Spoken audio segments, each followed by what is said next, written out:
नाशिकमध्ये महायुतीचा विजय जवळपास निश्चित मानला जात होता। महानगरपालिकेत भाजपचं वर्चस्व, स्थानिक स्वराज्य संस्थांमध्ये महायुतीचं मजबूत संख्याबळ आणि वरून मुख्यमंत्री देवेंद्र फडणवीस ते उपमुख्यमंत्री एकनाथ शिंदे यांची थेट एंट्री, त्यामुळे नरेंद्र दराडे सहज निवडून येतील असं चित्र होतं। पण निकाल लागला आणि सगळेच हादरले।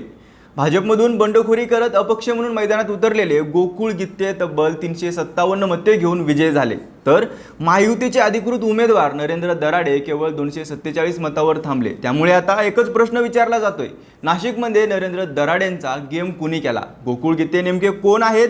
त्यांनी हा विजय कसा मिळवला? आणि सर्वात महत्त्वाचं म्हणजे भाजपचा बालेकिल्ला महायुतीचं संख्याबळ, तरीही शिंदेंचा उमेदवार कसा पडला? या सगळ्या प्रश्नाची उत्तरं जाणून घेणार आहोत या व्हिडिओच्या माध्यमातून।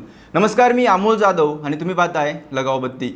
नाशिक स्थानिक स्वराज्य संस्था मतदारसंघाची विधान परिषद निवडणूक सुरुवातीपासूनच चर्चेत होती, कारण इथलं गणित महायुतीच्या बाजूने स्पष्ट दिसत होतं। नाशिक महानगरपालिकेत भाजपचे सर्वाधिक 72 नगरसेवक आहेत। शिवसेनेचे नगरसेवक धरले तर महायुतीचं संख्याबळ आणखी मजबूत होतं। त्यामुळे शिवसेनेचे उमेदवार नरेंद्र दराडे यांचा विजय जवळपास निश्चित मानला जात होता। मात्र सगळा खेळ बदलला तो गोकुळ गित्ते यांच्या उमेदवारीमुळे। गोकुळ गित्ते हे नाशिकच्या राजकारणात फार मोठं नाव नसलं तरी स्थानिक पातळीवर त्यांचा प्रभाव मानला जातो।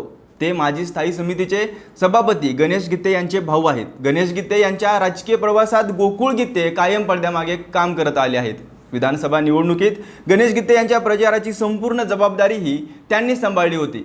पिंपळगाव बाजार समितीचे 2 वेळा संचालक म्हणून निवडून येण्याचा अनुभव त्यांच्या पाठीशी आहे। त्यामुळे ग्रामीण भागात त्यांचं स्वतःचं नेटवर्क तयार झालं होतं। निवडणूक जाहीर झाल्यानंतर गोकुळ गित्ते यांनी बंडखोरीचा झेंडा उचलला। भाजप नेत्यांनी त्यांची समजूत काढण्याचे अनेक प्रयत्न केले। गिरीश महाजन स्वतः मैदानात उतरले। मुंबईत मुख्यमंत्री देवेंद्र फडणवीस, उपमुख्यमंत्री एकनाथ शिंदे आणि इतर वरिष्ठ नेत्यांच्या उपस्थितीत बैठकी झाली। महायुतीत बंडखोरी होऊ नये म्हणून जोरदार प्रयत्न सुरू होते। याच काळात गणेश गित्ते यांनी निवडणुकीतून माघार घेत असल्याची घोषणा केली। त्यामुळे बंडखोरी संपली असं वाटलं, पण खरी अडचण होती गोकुळ गित्ते यांची, कारण त्यांची भूमिका स्पष्ट नव्हती। ते काही काळ नॉट रिचेबल होते। त्यांनी प्रचार करणार नसल्याचं सांगितलं, पण त्याच वेळी त्यांच्या समर्थकांनी हालचाली सुरू केल्या। महायुतीला वाटत होतं की गित्ते शेवटच्या क्षणी माघार घेतील किंवा त्यांना फारशी मतं मिळणार नाहीत, पण प्रत्यक्षात वेगळं चित्र तयार झालं होतं। मतदानानंतर अनेक नेत्यांना क्रॉस वोटिंगचा संशय यायला लागला होता, कारण स्थानिक पातळीवर अनेक नगरसेवक आणि पदाधिकारी नाराज असल्याच्या चर्चा सुरू होत्या। काहींना उमेदवारीबद्दल नाराजी होती, तर काहींना स्थानिक नेतृत्वाबद्दल। ही नाराजी मतदान पेटीतून बाहेर येणार असल्याची कुजबूज सुरू होती। निकालाच्या दिवशी सकाळपासूनच वातावरण तापलेलं होतं। मतमोजणी केंद्रात पोहोचल्यानंतर गोकुळ गित्ते यांनी किशोर दराडे यांच्या उपस्थितीवर आक्षेप घेतला। निवडणूक आयोगाच्या नियमांचा मुद्दा उपस्थित झाला। दोन्ही बाजूचे समर्थक आमने-सामने आले। काही काळ तणावाचं वातावरण निर्माण झालं। पोलीस बंदोबस्त वाढवावा लागला। पण खरी धक्कादायक घटना मतमोजणीत घडली, कारण एकूण 618 मतदारांनी मतदान केलं होतं। त्यापैकी 13 मते अवैध ठरली। त्यामुळे 605 वैध मतदानातून विजयासाठी 303 मतांचा कोटा निश्चित झाला। सर्वांना वाटत होतं की सामना चुरशीचा होईल, पण पहिल्याच फेरीत गोकुळ गित्ते यांनी तब्बल 357 मते मिळवली आणि कोटा पार केला। नरेंद्र दराडेंना फक्त 248 मते मिळाली। हा निकाल समोर येताच महायुतीच्या गोटात मोठी खळबळ उडाली, कारण आकडे सांगत होते की महायुतीच्याच मोठ्या प्रमाणातील मतांनी अधिकृत उमेदवाराला दगा दिला आहे। गिरीश महाजन यांनी स्वतः कबूल केलं की आमच्याकडे सुमारे 450 मतांचं संख्याबळ होतं, पण प्रत्यक्षात उमेदवाराला फक्त 250 एवढीच मतं का मिळाली? हा प्रश्न आता महायुतीत उभा आहे। दुसरीकडे नरेंद्र दराडे यांनीही पराभवानंतर संताप व्यक्त केला। एकनाथ शिंदे यांना सोडून महायुतीतील अनेकांनी विश्वासघात केल्याचा आरोप त्यांनी केला। म्हणजेच पराभवाचं कारण विरोधकांपेक्षा घरातीलच नाराजी असल्याचं अप्रत्यक्षपणे त्यांनी मान्य केलं। याच दरम्यान संजय राऊत यांनी आणखी एक दावा केला। ठाकरे गटाच्या मतदारांनी शिंदे गटाच्या उमेदवाराविरोधात मतदान केलं। अर्थात महायुतीकडून हा दावा फेटाळण्यात आला, पण निकालातील आकडे पाहता क्रॉस वोटिंग झाल्याचं चित्र नाकारता येत नाहीये। परिणामी आता भाजपने शिवसेनेचा गेम केला का असा प्रश्न उपस्थित केला जातोय। याचं थेट उत्तर अजूनही कोणाकडे नाहीये, पण एक गोष्ट स्पष्ट दिसते, ती म्हणजे नाशिकमध्ये भाजपचं संख्याबळ सर्वाधिक आहे। महायुतीचा अधिकृत उमेदवार शिवसेनेकडून होता आणि त्याच निवडणुकीत भाजपमधून बंडखोरी करून उभा राहिलेला अपक्ष उमेदवार विजयी झाला।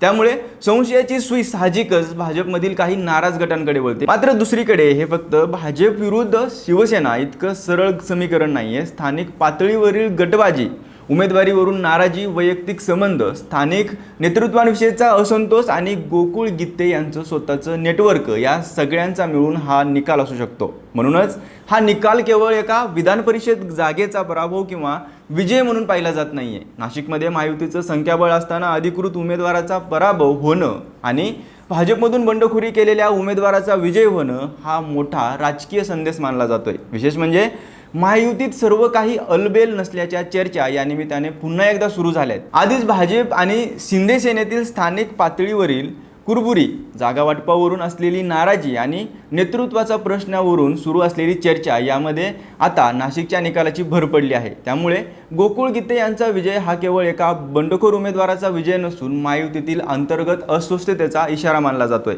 आणि याच कारणामुळे नाशिकच्या निकालानंतर मुख्यमंत्री देवेंद्र फडणवीस आणि उपमुख्यमंत्री एकनाथ शिंदे यांच्यातील मतभेदांच्या चर्चांना पुन्हा हवा मिळाली। हा वाद आणखी पेटणार की महायुतीतील नेतृत्व यावर पडदा टाकणार हे येणाऱ्या काळात स्पष्ट होणार आहे। पण सध्या तरी नाशिकच्या राजकारणात पुन्हा एकच नाव चर्चेत आहे, ते म्हणजे गोकुळ गित्ते, ज्यांनी प्रचार केला नसल्याचा दावा केला पण पहिल्याच फेरीत विजयाचा कोटा पार करत संपूर्ण राजकीय गणित उलट करून दाखवलं। बाकी या संपूर्ण निकालाकडे तुम्ही कसं पाहता ते आम्हाला कमेंट करून नक्की सांगा आणि अशाच नवनवीन आणि माहितीपूर्ण व्हिडिओसाठी लगावबत्ती या यूट्यूब चॅनलला नक्की सबस्क्राईब करा।